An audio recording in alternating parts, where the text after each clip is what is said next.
Assalamualaikum warahmatullahi wabarakatuh. Kita sambung lagi untuk siri-siri yang seterusnya, untuk siri-siri korban kan ni. Berasaskan kepada garis panduan pelaksanaan ibadah korban yang JAKIM keluarkan. Untuk siri ini saya nak kongsikan tentang tempoh dan juga masa berkorban. Tempoh dan juga masa berkorban ni. Dia ada masa dan juga tempoh-tempoh yang tertentu yang seharusnya juga kita kena tahu. Yang pertama, penyembelihan adalah dilakukan pada hari nahar. Apakah maksud hari nahar itu? Hari nahar itu hari raya yang kita sebut sebagai hari raya Aidil Adha yang pertama, hari yang pertama. Ini pada 10 Zulhijjah. Pada 10 Zulhijjah. Itu pertama. Yang keduanya pada hari tasyrik.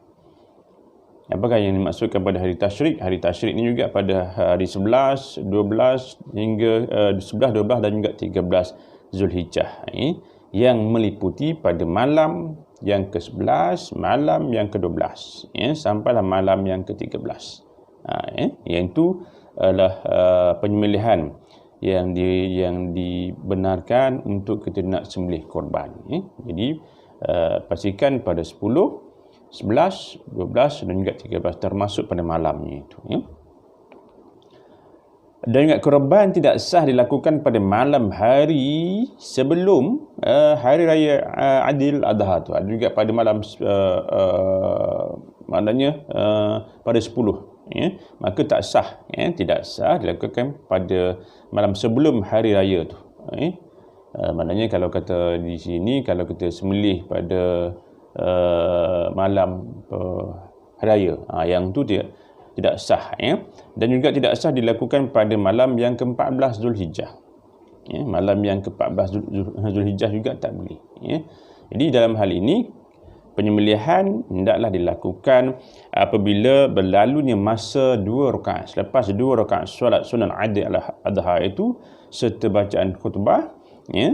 Sebagai contohnya kita lihat bila raya pada 10 Zulhijjah dan juga kita semayang sunat Aidil Adha itu pada pukul 8.30 pagi dan juga selesai lebih kurang pada pukul 9.30 pagi. Selepas pada itulah maka waktu berkorban bermula daripada 9.30 pagi. Itu waktunya. Bermakna di sini kena pastikan kita ini buat sembelihan korban selepas pada khutbah. Walaupun orang yang tukang sembelih tu dia tak sembahyang. Walaupun orang yang tukang sembelih dan juga orang yang menguruskan korban dia tak sembahyang hari raya, juga dia tak dengar khutbah. Dia datang untuk nak melakukan proses sembelihan saja. Tapi dia buat selepas khutbah. Jadi kalau kata orang yang nak menguruskan korban, pastikan yang afdalnya dulu, lakukanlah sunat hari raya Aidil Adha dan juga kita mendengar khutbah itu. Lepas pada itu bolehlah kalau kita nak buat proses sembelihan korban ni.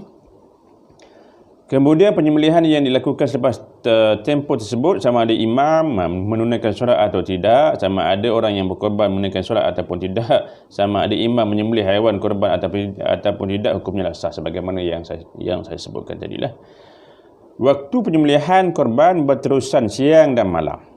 Waktu sembelihan ini dia berterusan sampai pada 13 Zulhijjah, 10 sampai 13 Zulhijjah itu. Siang dan juga malam. Cuma dalam hal ini adalah makruh untuk kita melakukan proses sembelihan pada waktu malam.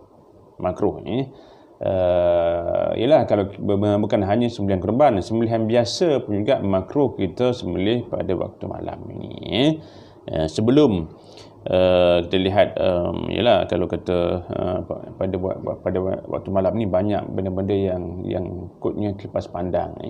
Cuma dalam hal ini ada juga pandangan yang mengatakan bahawa jika adanya lampu yang terang dan juga sebagainya yang tidak menjejaskan keadaan ketika nak sembelih itu, yang tu diharuskan juga. Tapi afdalnya kita ambillah, kita mengelaklah perkara-perkara yang menjadi perbahasan ini, maka buatlah pada siang hari untuk nak memudahkan.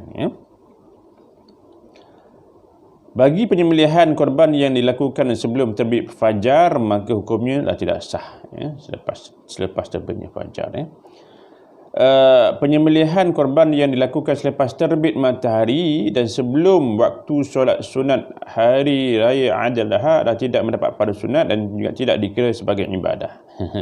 Ya, penyembelihan korban yang dilakukan selepas terbit matahari dan sebelum waktu solat sunat hari raya Aidil Adha dan tidak mendapat apa-apa pada sunat pun juga tidak dikira sebagai ibadah korban. Ya.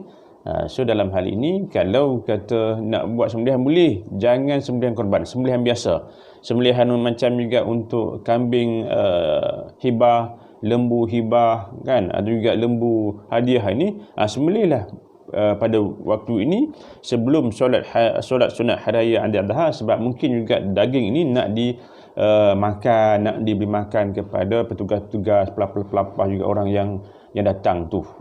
Yang tu harus boleh.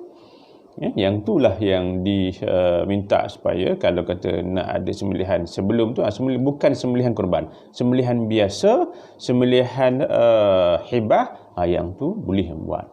Yang sembelihan yang sama ada korban nazar, termasuk juga korban sunat, maka kita hendaklah mengikuti dan juga mematuhi tempoh-tempoh juga masa yang disebutkan dalam garis panduan ini yang berasaskan kepada kitab-kitab fiqh dalam fiqh korban. Itu adalah tempoh juga masa yang kita kena lakukan untuk proses sembelihan korban. Mudah-mudahan ianya memberikan manfaat, dan juga lihatlah dalam channel Ustaz Ilmi Halal yang lain untuk siri-siri yang lain, insya-Allah. Jadi sekian, assalamualaikum warahmatullahi wabarakatuh.